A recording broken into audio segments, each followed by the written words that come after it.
President Donald Trump said Wednesday that he had reached the framework of a deal on Greenland with NATO Secretary General Mark Rutte, and that he would not impose the tariffs against Europe that he had threatened as part of an effort to acquire the Arctic territory for the United States.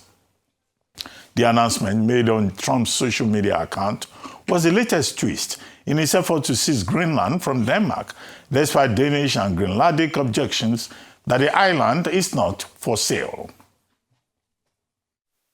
And they have an excellent, by the way, Secretary General who's possibly in the room. Mark, are you here? Yes, he's here. Hello, Mark. We never asked for anything, and we never got anything. We probably won't get anything unless I decide to use excessive strength and force, where we would be, frankly, unstoppable. But I won't do that. Okay? Now everyone's saying, oh, good. That's probably the biggest statement I made, because people thought I would use force. I don't have to use force. I don't want to use force. I won't use force.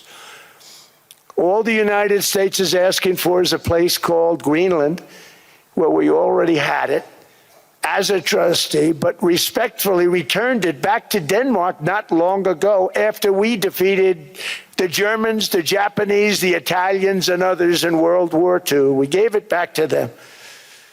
We were a powerful force then, but we are a much more powerful force now, after I rebuilt the military in my first term and continue to do so. Our rights correspondents, Rotus Odiri and Rolake Akinkugbe Fulani, now join us live from Davos. Good morning, Rotus and Rolake.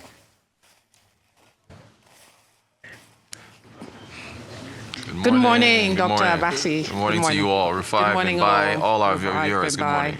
Good morning. Okay.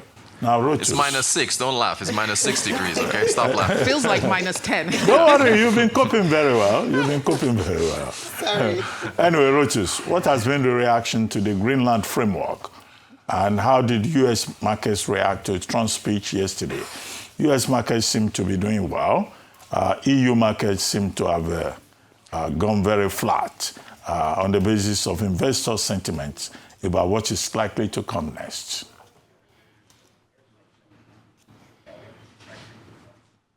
But Dr. Abasi, that's a perfect analysis of the situation. And European flats is because this framework, it's short on details. Then it's only one side that is making these announcements about a framework. And then he says, that's President Trump, who, by the way, my gosh, it was incredible to be in that hall and be only 10, 20 feet away from him. Arise News was in the Congress Hall for the speech. But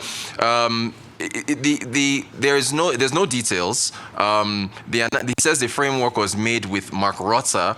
Mark Rutte does not have any jurisdiction to hand over or make any agreements for an asset that is held by one NATO member and then transfer it to another.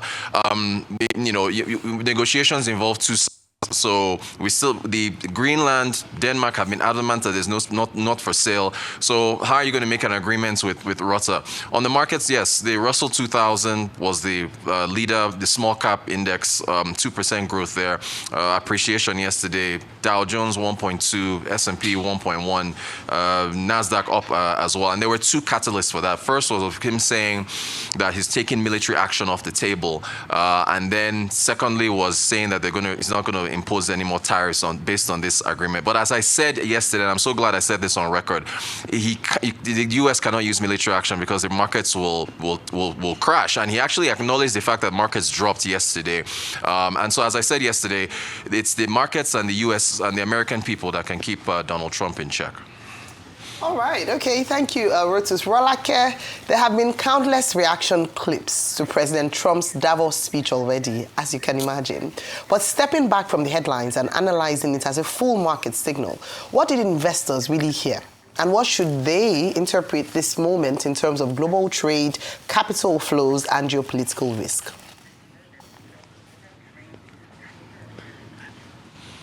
Yeah, good morning, Ayo. Good to see you back on air. Well, for me, there were really 4 things that I think investors should take away. The first one, and something we've known for ages, is this idea of U.S. American exceptionalism from an economic point of view. The idea that the American economy is structurally more positioned to be more resilient and to drive a unique model of growth compared to his peers. So he was very, very strong in bringing that ahead. And of course, from a signaling perspective, what he was trying to drive is investor sentiment towards the dollar and American assets. And I think that was a really interesting idea. The second part of it was really around trade policy and this idea that trade and tariffs policies are no longer some sort of temporary solution, but they become a permanent feature of American economic statecraft. They're here to stay. This is a revenue generating tool for the American government from a domestic perspective. And I think the third thing, which I'm personally been following, is energy policy. He espoused sort of boosting oil production, and he totally rejected the sort of climate first industrial policy. And I think over the long term, this is probably a sort of bearish trend for oil prices in the long term. And of course, the fourth one I would say was, Reuters has already referred to it, which is really around the geopolitical angle and this idea that markets generally can distinguish between what is economic confrontation and what is military escalation. And I think that came across really clearly. Absolutely. It was a clear de-escalation, but of course not without the usual wit and off-script comments that we've become accustomed to from Donald Trump. Now, let's take a look. There's been a lot of fact-checking, however, on energy due to comments from Howard Lutnick and now Trump. So what was the Trump comment on wind energy and the relationship between China and Europe? I mean, I had a chuckle when he said, you know, they're ugly and, you know, China makes them, but they don't use them. Can you delve deeper into the facts around wind energy and China's consumption, China's trade in wind, and of course we know Europe is the home of windmills? Yeah, I know. So, yeah, look, he rambled a lot yesterday. It has to be said. People started leaving, and as you mentioned, Vimbai, he went off script, and there are so many falsehoods. You know, started with Lutnick. By the way, Ivika and I met Lutnick yesterday, and we took a selfie with him. We just put that out there for full disclosure.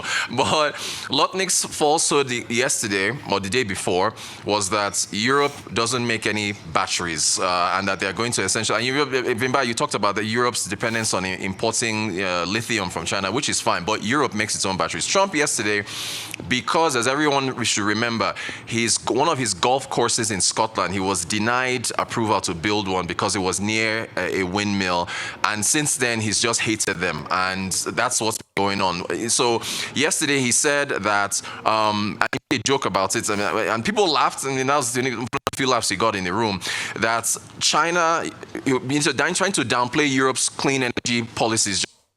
He says China makes all the windmills. They're so smart. They sell them to Europe, and China has no wind farms. You see no wind farms in China, but they sell everything to Europe. Factually untrue. China has a huge, I think it's 550 gigawatts worth of wind energy there. And essentially, yes, they do export and send all these things out to Europe. But just so everybody is clear, wind energy is very much part of China's energy portfolio. Okay, very quickly, Rolake. Now, okay, all of this is about spirit of dialogue.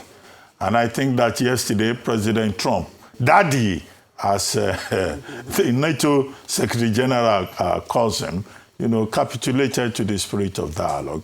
And he reversed himself on many of the issues. Now, the threats to Europe, and then the reversal. By you said what? Taco. Taco. Taco. Oh, Trump always Taco. changes Trump his always mind. chickens out. I know. Anyway, what does this mean in the short and long term in terms of the recalibration of relationship with Europe? Since the European leaders are going to meet tomorrow, Macron is saying that they will impose the anti-coercion instrument, and then they are meeting tomorrow to consider all of this. What should we expect going forward in terms of the recalibration of relationship between Europe which Trump says is a very fragile, feeble, weak, whatever. What should be our expectations? Yeah, just checking that question was for me. Dr. Bassi, you know what was really interesting about yesterday? It wasn't really about what Trump said, but the order in which he said it. So he obviously de-escalated tensions by saying that military action is off the table. Then he opened the way for dialogue with Europe. And even from a market perspective, that's really interesting because I think we're likely to see that tactic with how he negotiates with his European allies going forward. So that should be the style and strategy. Issue veiled threats, right? Force them to listen and then de-escalate, pile on the pressure and negotiate something that works for you. And I don't think that strategy will change when he comes to the table with his NATO allies. Interestingly, Mark Rutte actually walked out of the room at one point yesterday, and many people thought it was because he was just fed up of hearing what Trump had to say. But we later understood that he was going to prepare for negotiations. So we can expect to see over the next few days a series of bargaining chips that the Americans will throw on the table. And if you listen to that speech yesterday, Trump was almost saying that I interpreted it as Greenland is a reward for the contribution we've made to NATO over the years. He really chided the NATO allies for not meeting their obligations. Of course, we know some of that is financial. Most of them have now started to fulfill those obligations. But it was very bizarre. And I think what the European partners should be prepared for is that kind of approach. They should come to the table with the substance of what they think is right to do. I think they will stand their ground. But the idea of some sort of future negotiated settlement around Greenland is still quite vague. It does suggest to some parts of the market that actually this issue may escalate again at some point in the future, at least during the entirety of Trump's tenure. All right, Rotus, thanks, Rolake. Rotus, what are people in Davos making of the veiled threat from Trump to Greenland and by extension NATO? You touched on this one right now, just to build up on what Rolake has said. Very briefly, please. Yeah, we're out of time, Ayo. But no, it's a threat that basically makes Greenland a bargaining chip. They've said no. Greenland is not for sale, so I expect a stalemate going forward. And frankly, everyone here is of the same notion. It's not for sale. They don't want to sell it. So what are you negotiating? That's a good question. All right. Good question. And I believe our time is up.